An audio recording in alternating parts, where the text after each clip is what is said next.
Today, we're pulling back the curtain on one of the most chilling and heavily suppressed events of the 20th century, the Miskatonic University Antarctic Expedition of 1930.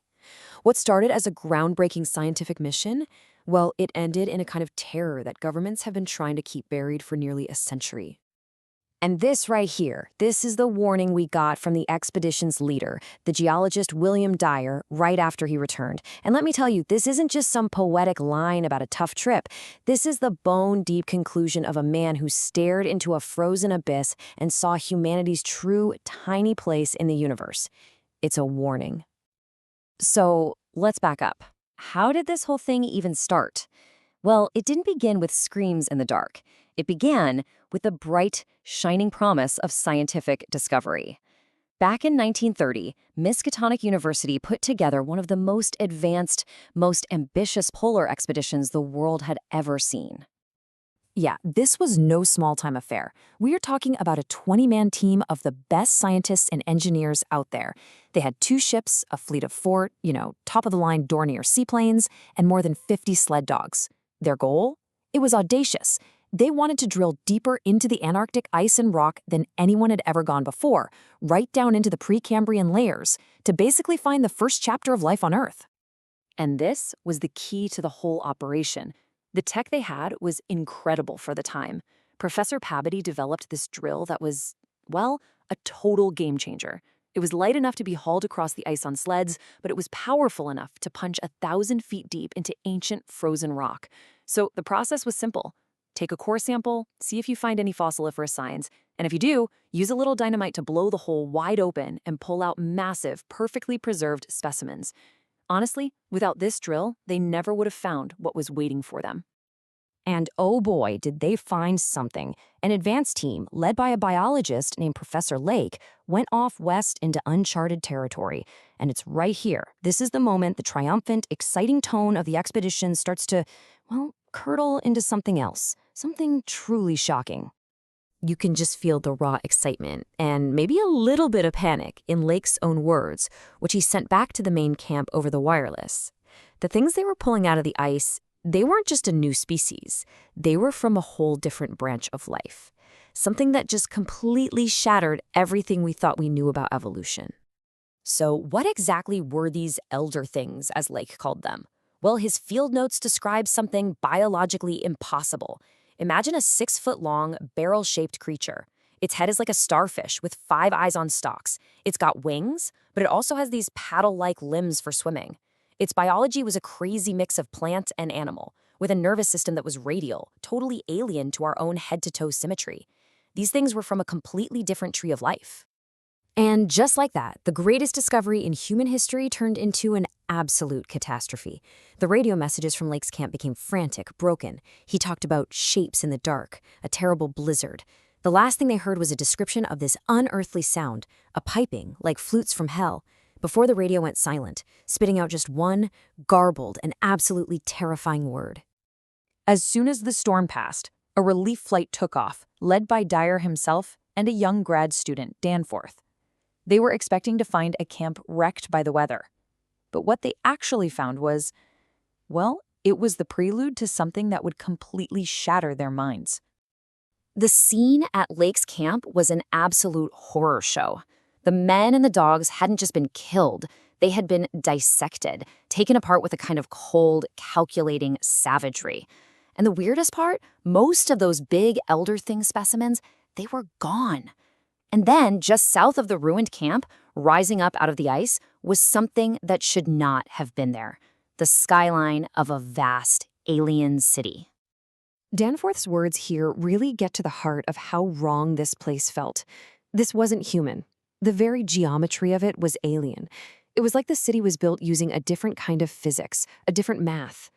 Just looking at it made you feel dizzy, like your brain couldn't process what your eyes were seeing. And this just lays it out so clearly. We build with squares and straight lines, things our brains understand. This city was all impossible angles, weird curves, and logarithmic spirals. And the scale was just titanic. It was built for giants.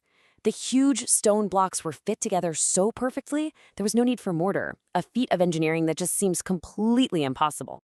And the size of it, just try to wrap your head around this. 10 square miles. This wasn't a town or an outpost. This was a massive, sprawling metropolis, bigger than many human cities at the time, all frozen solid for millions and millions of years. Driven by this unbelievable curiosity, Dyer and Danforth ventured into that silent, dead city. And inside its enormous, windowless buildings, they found something incredible: the entire history of its builders, carved right into the walls. Yeah, these weren't just carvings, they were these incredibly detailed murals that glowed with their own strange, phosphorescent light. And they told a story that made the entire history of mankind look like a footnote.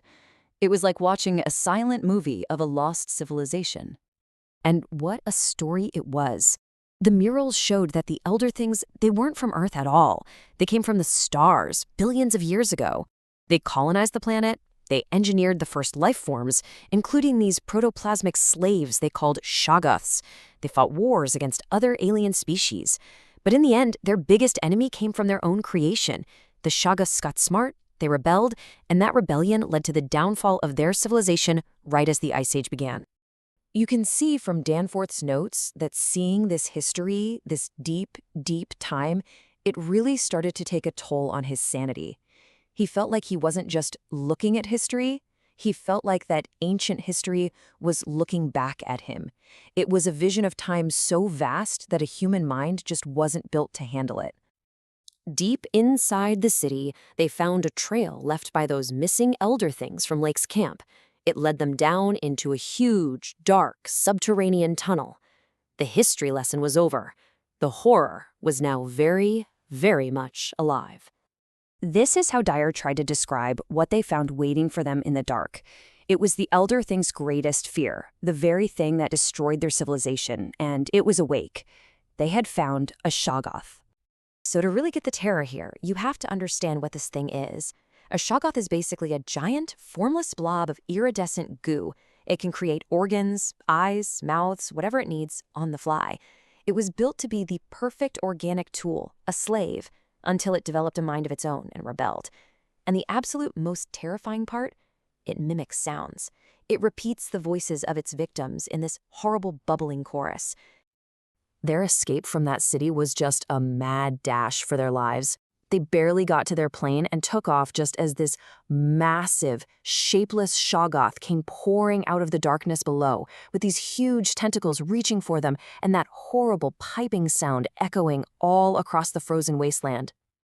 When Dyer and a completely broken Danforth were finally rescued, the cover-up was immediate and total. The Navy swept in, seized all their records and artifacts, citing national security. Federal agents went to Miskatonic's library and quietly removed any books that might hint at what they found. The official story became that the expedition was simply lost to a storm. The truth was buried deep. Which, of course, leaves us with one last chilling question. Professor Dyer told his story as a warning to stop anyone else from going to those mountains and waking up what's sleeping there. But his warning was silenced, so the truth remains. Buried under miles of ice, the ruins of a billion-year-old cosmic civilization and its monstrous living weapons. And you know, the ice is melting. What else is down there just waiting to be found?